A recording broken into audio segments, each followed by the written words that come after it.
और मैं जब तक गोदीप को न्याय नहीं मिलता, मैं चुप नहीं बैठूंगा। मैं तो सबसे हाथ जोड़ के यही कहूँगा, निवेदन है मेरा, मेरे गोदीप के लिए झोली फैला रहा हूँ, इसे न्याय दीजिए, निष्पक्ष जांच हो, किसी और गोदीप के साथ, किसी और बच्चे के साथ अब ये सब चीज मैं नहीं होने दूंगा। 21 दिन 21 साल से कम नहीं लगते, क्योंकि एक पिता, उसका बेटा अब इस दुनिया से हमेशा के लिए चला गया है। उस परिस्थिति में जिसमें शायद एक पिता या एक माँ अपने बच्चे को कभी नहीं देखना चाहती, क्योंकि उसे पूरा भरोसा है कि उसने एक बुज़दिल पैदा नहीं किया। तमाम चीज़ें साथ होती है, हर वक्त की, हर बात की। जब जब वो किस्से कहानियाँ याद आती हैं, तब गोदीप की याद आती है। 21 दिन पहले की घटना शायद राजस्थान का हर वासी जानता होगा, क्योंकि दीपक मीणा यानी कि पन्या सेपट, राजस्थान का वो कलाकार जिसने हर चेहरे पर हंसी खुशी दी, सबको हंसाया और खिलाया और समझाया और साथ में मोटिवेट भी किया कि जीवन में कभी हार नहीं माननी। हार किन से? कि किसी भी उम्मीद से। अगर आप थोड़ा सा भी परेशान हो तो आप पन्या सेपट को देख सकते हो, सुन सकते हो या फिर याद कर सकते हो। ये चंद लम्हे यानी कि ये कुछ ही चीज़ आपके चेहरे पर एक लंबी खुशी और एक हंसी छोड़ कर चली जाती है। हाँ जी, पन्या सेपट के साथ मैं बैठा हूँ, यानी कि दीपक मीणा के साथ में। इन दिनों काफ़ी परेशान है, परेशान हो भी सकता है। एक पिता जिसने एक बेटे को खो दिया। ये लंबा सिलसिला चलता आ रहा है, यानी कि 21 दिन हो चुके हैं और 21 दिन 21 साल से कम नहीं। उन्हीं से बात करेंगे कि 21 दिनों के अंदर उनकी ज़िंदगी में क्या बदल गया। दीपक जी, 21 दिन हो गए पूरी घटनाक्रम में, 21 दिन में आपके जीवन में क्या बदल गया? सब कुछ खत्म हो गया, शून्य पे आ गए। एक पिता का एक होनहार बेटा जो अपने पिता को संबल देता था, शक्ति देता था और हर दिन एक प्रॉमिस करता था कि पापा मैं हूँ ना आपको, क्योंकि मेरे थोड़ा सा हार्ट प्रॉब्लम है, परेशानी होती थी डांसिंग वगैरह करने में या करने में, फिर भी मैं परिवार को चलाने के लिए, इवेंट करने के लिए जाता था। तो गोदीप को बड़ी चिंता होती थी। गोदीप हमेशा मुझे संबल देता था, ताकत देता था, पापा आप चिंता मत करो, आपका बेटा है ना। और साल भर की बात है, मैं ऐसा बन के दिखाऊंगा कि आप मुझ पे फ़ख्र महसूस करेंगे, आपके सारे सपने पूरे करूंगा। वो स्टेनो की तैयारी कर चुका था पूरी, एसएससी की तैयारी करके, अभी यूपीएससी के बारे में भी तैयारी कर रहा था, पढ़ने में था बहुत ज़्यादा, 8-8 घंटे, 5-5 घंटे, कभी कभी तो पूरी रात नहीं सोता था। अब एक होनहार बेटा अपने पिता के साथ जो सपने देखता हो, सपने सजाता हो, अपने पिता को शक्ति देता हो, अब सोचिए उसके जाने के बाद क्या रह गया मेरे पास। एक आदमी, एक बच्चा बीमार हो जाए, कोई अचानक से कोई ऐसी हो जाए तो एक समझ में आता है कि ये ईश्वर की मर्ज़ी थी, लेकिन ये ईश्वर की मर्ज़ी नहीं, ये एक साजिश है। मेरे बच्चे को एक साजिश और षड्यंत्र के तहत प्लानिंग करके मारा है और यही सत्य है। जब ये सत्य सामने आएगा तो पूरी दुनिया देखेगी। बस बेटे के बगैर में आज 21 दिन हो गए, ना मैं सो पा रहा हूँ, ना खा पा रहा हूँ, ना अपनी पीड़ा, अपनी व्यथा। मैं इतना सा कहना चाहता हूँ कि अगर ये सब चीज़ें किसी बड़े लीडर, बड़े मंत्री, बड़े नेता या किसी उद्योगपति के बेटे के साथ होती तो क्या प्रशासन ऐसे बैठा रहता? क्या उसे एक दिन भी न्याय नहीं मिलता? क्या पुलिस उसी टाइम पे एक्शन नहीं लेती? लेकिन मेरे साथ तो यहाँ पे भी विश्वासघात चालू हुआ। जो मुझे उस दुख की घड़ी के अंदर जो संबल देने आ रहे थे, चाहे वो करनी सेना के हों, शिव सिंह शेखावत या कोई और हो, तो संबल कम अपनी वीडियोस बना रहे थे और अपनी मर्जी से ही मेरे बेटे की मौत को, जो काम पुलिस का है, वो अपनी मर्जी से एक डिसीजन ले रहे थे कि आत्महत्या है, सुसाइड है। आप कौन होते कहने वाले? ये काम तो पुलिस का है। तो मेरे साथ बहुत सारा गलत हुआ है फर्स्ट दिन से, लेकिन मुझे पूरा विश्वास है उस मालिक पर, उस ईश्वर पर, प्रशासन पर और सिस्टम पर कि अगर ईमानदारी से आपका सहयोग रहा तो गोदीप को न्याय मिलेगा। और मैं जब तक गोदीप को न्याय नहीं मिलता मैं चुप नहीं बैठूंगा, क्योंकि ये एक राज है जो सबके सामने आना चाहिए कि ऐसी वो कौन सी वजह थी जिसके लिए गोदीप की हत्या की गई। वो कौन कौन लोग हैं जिन्होंने प्लानिंग की, उसके पीछे क्या वजह रही है, क्यों मारा गया है। क्या मेरी दुश्मनी या आपसी रंजिश, या फिर गोदीप को कोई किसी स्कैम के बारे में पता चल गया हो जिसे वो सामने आने वाला था। कोई ना कोई बहुत बड़ा राज है और मैं यही चाहूँगा कि ये राज जनता के सामने पर्दाफाश होना चाहिए, क्योंकि मेरा गोदीप तो आ नहीं सकता, वो तो भगवान के घर गया, छीन लिया इन लोगों ने। लेकिन वो चाहे किसी भी समाज का बच्चा हो, किसी और गोदीप के साथ, किसी और बच्चे के साथ, अब ये सब चीज़ मैं नहीं होने दूंगा, क्योंकि माँ बाप की सबसे बड़ी एक ही होती है कि मेरा बच्चा कुछ बने और वो जवान हो, बराबर का हो। तो मेरी अर्थी मेरा बेटा लेके जाए, लेकिन आप विडम्बना देखिए, मैं अपने जवान बच्चे को कंधे पे लेके गया हूँ और आज 21 दिन हो गए गिड़गिड़ा रहा हूँ। मुझे 37 साल हो गए मुझे लोगों को एंटरटेनमेंट करते हुए, हंसाते हुए। सम्मानीय सरकार ने, चाहे वो कांग्रेस हो, बीजेपी हो, आदरणीय वसुंधरा जी हो, आदरणीय गहलोत साहब हो, कोई भी हो, सबने मुझे मान सम्मान दिया है। चाहे आदरणीय किरोड़ी जी हो, जितने भी हो, बेनीवाल जी हो, सबने मुझे मान सम्मान दिया है।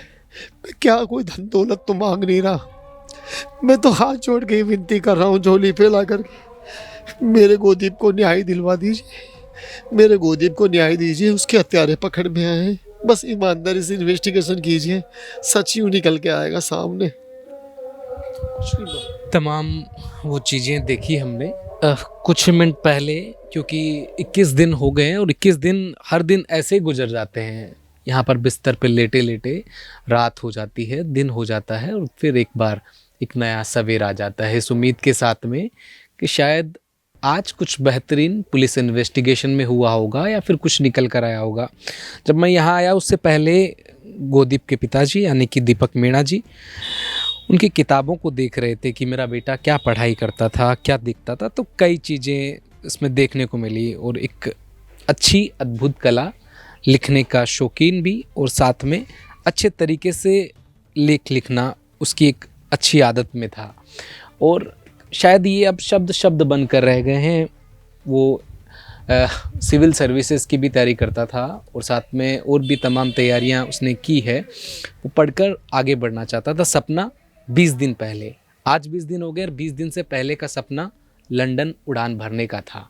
उसको लेकर भी कई चीज़ें हुई है, बाहर भी जाना चाह रहा था, उसको लेकर भी प्रोसेसिंग हो गया था शायद बाहर पढ़ाई के लिए भी।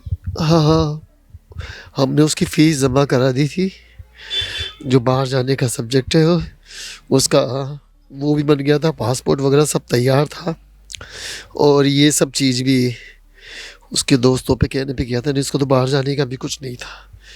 उसके दोस्तों ने उसको लगाया था बाहर जाने के लिए कि बाहर चलना है, बाहर जाना है। मैंने मना कर दिया था, बेटा आपने इतनी पढ़ाई की है, आप यहाँ रहोगे सामने। तो फिर भी बच्चे ने कहा कि पापा बाहर जाएंगे तो मैं आपके लिए, परिवार के लिए तो जा रहा हूँ। ठीक है यार, मैं तो पढ़ नहीं पाया, तू जब तेरे को पढ़ाई करनी है, जो कुछ करना है पढ़। तो वो स्टूडेंट वीज़ा पे वहाँ जा रहा था, पढ़ाई कैसे। लेकिन इसके पीछे ये घटना घट गई। एक चीज़ और जो सामने देखने को मिलती है, जो कुछ पहलू, यानी कि दीपक मीणा जब भी कोई आयोजन में जाते थे या फिर जब वहाँ से वापस आते थे, उन पहलुओं को जो आप तक परोसे जाते थे, जो आपके चेहरे पर हंसी ठिठोली, आपका खुश चेहरा अगर आप देखते होंगे या फिर जो वीडियो आते थे, वो भी गोदीप तैयार करके देता था। शायद एक पिता को तराश कर या कहे वीडियो के माध्यम से आप तक भेजने वाला भी गोदीप था। अब शायद वो कमी जीवन भर खलकेगी। अब तमाम वो चीज़ें रही हैं और ये पासपोर्ट गोदीप का जो है ये रहा। यानी कि अब से कुछ दिनों के बाद में गोदीप यहाँ से जाने वाला था और ये पासपोर्ट वगैरह बन गया था ना। जी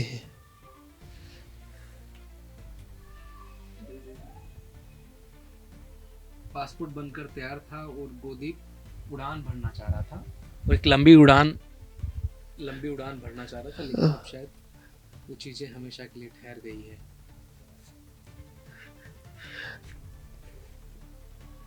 क्या क्या बोलूं मैं, अब मैं बिल्कुल शून्य हो गया। ये सब कुछ बेरंग सा लग रहा है, कुछ भी अच्छा नहीं लग रहा। बस मुझे भी नहीं पता अब मैं कब तक हूँ। बस गोदीप की एक ही आवाज आती कि पापा आपका बेटा इतना बुज़दिल नहीं है जो मैं ऐसे कदम उठाऊं। मेरे साथ कुछ लोगों ने गलत किया है, आपको न्याय मांगना है, आपको मेरे लिए न्याय के लिए गुहार करनी है। न्याय चाहिए पापा मुझे, आपका बेटा बुज़दिल नहीं है। मुझे नहीं पता कि मैं खुद कब तक हूँ। बस मेरा एक ही जीवन का एक ही है, आपको लंबा सफर तय मेरे करना गोदीप है। को न्याय मिले। अपने बहुत हैं, आपके खुद के बहुत अपने हैं। मैं तो सबसे हाथ जोड़ के यही कहूँगा, निवेदन है मेरा सरकार से भी, आदरणीय भजन लाल जी से भी, आदरणीय दिव्या जी से भी, आदरणीय किरोड़ी जी से भी, समाज के समस्त प्रतिष्ठित सर्व समाज के नेताओं से आप सबसे हाथ जोड़ के विनती है। मैंने हमेशा आपको हंसाया है, गुदगुदाया है, बच्चे हो, बूढ़े हो, बच्चियां हो, ग्रामीण हो, शहरी हो, मैंने कभी कुछ नहीं मांगा। मैं तो आपसे सिर्फ मेरे गोदीप के लिए झोली फैला रहा हूँ। इससे न्याय दीजिए, निष्पक्ष जांच हो और जो दोषी हैं उन्हें कड़ी सी कड़ी सजा मिले, बस। और मुझे कोई माया नहीं चाहिए। मैं तो खुद एक साधु आदमी हूँ, एक समय भोजन करता हूँ, मुझे क्या करना माया का। किस काम की मेरे, सब कुछ खत्म हो गया। अब मेरे पास शब्द भी नहीं, मैं बोलूँ तो क्या बोलूँ। मैं बिल्कुल जीरो हो गया।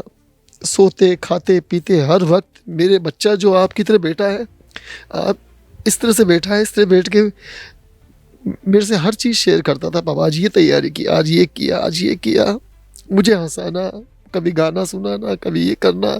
वो एक बेटा ही नहीं था, मेरा एक दोस्त था। और मुझे कुछ समझ में नहीं आ रहा, अगर यही हाल रहा तो वो दिन दूर नहीं। गोदीप ने तो आत्महत्या नहीं की, पर मैं कर लूंगा, क्योंकि मुझे जीना नहीं है। अगर मुझे न्याय नहीं मिला तो मुझे जी के भी क्या करना है बताइए, किसके लिए करें। सारी चीज़ें हैं, पुलिस इन्वेस्टिगेशन चल रही है, पुलिस इन्वेस्टिगेशन में काम कर रही है और जल्दी शायद कुछ नया निकल कर आएगा। अभी तक आपको क्या कहा गया है, किसी मंत्री वगैरह से बातचीत हुई? देखिए सबने आश्वासन दिया है, सबने आश्वासन दिया है। मैं विश्वास करता हूँ, आपने दिल से कहा है तो मैं इंतज़ार कर रहा हूँ। मुझे न्याय प्रणाली पे भरोसा है, प्रशासन पे भरोसा है, लेकिन अगर आप इसे अपनी नॉलेज में रखेंगे तो गोदीप को न्याय मिल जाएगा, वरना फिर ये दब के रह जाएगा। और मैं आपसे यही चाहता हूँ कि दबे नहीं, क्योंकि मामला सिर्फ मेरे गोदीप का नहीं, पता नहीं कितने गोदीप को बचाएंगे आप। कितने गोदीप ऐसे मारे जा चुके हैं, कितने माता पिता हैं जिनको इंसाफ नहीं मिला। लेकिन मैं चुप नहीं बैठूंगा, मैं कुछ दिन इंतज़ार कर रहा हूँ। मैं मेरे बच्चे के फोटो के साथ सड़क पर आऊँगा और गोदीप ही नहीं, गोदीप के जैसे दूसरे बच्चों के लिए भी न्याय मांगूंगा, बस। एफआईआर वगैरह दर्ज हुई इस पूरे मामले को लेकर? चल रही है, कार्रवाई चल रही है। मुझे बस ये भरोसा दिया गया, क्योंकि मैं इन चीज़ों के बारे में बिल्कुल देसी आदमी हूँ, मेरे कभी काम ही नहीं पड़े है। जिन पे मुझे डाउट है मैंने उनके नाम दिए हैं, उस पे कार्रवाई चल रही है। ठीक है, तमाम चीज़ें और तमाम इन्वेस्टिगेशन शायद इस मुकाम तक पहुँचे कि गोदीप को न्याय मिले, उनके पिता को, उनके परिवार को न्याय मिले। यानी कि जो उम्मीदें की जा रही थी शायद उससे हटकर ये हो गया और अब परिवार को इस पर भरोसा भी नहीं। लेकिन उम्मीदों के साथ में शायद एक चीज़ वो भी रह गई है कि शायद ऐसे कोई और गोदीप जो इस कदम की ओर, यानी कि ऐसा किसी के साथ ना हो। परिवार का अभी भी ये मानना है कि गोदीप ने आत्महत्या नहीं की है, उसे एक साजिश के तहत मारा गया है। पुलिस इन्वेस्टिगेशन अभी जारी है, देखना ये होगा कि इस इन्वेस्टिगेशन में क्या निकल कर आएगा। वहीं दीपक मीणा यानी कि पन्ना सेफर्ट या उस परिवार को, पिता को, मां को कब न्याय मिलेगा। सहयोगी जावेद के साथ मैं दीपक कुमावत, अपडेट इंडिया, जयपुर।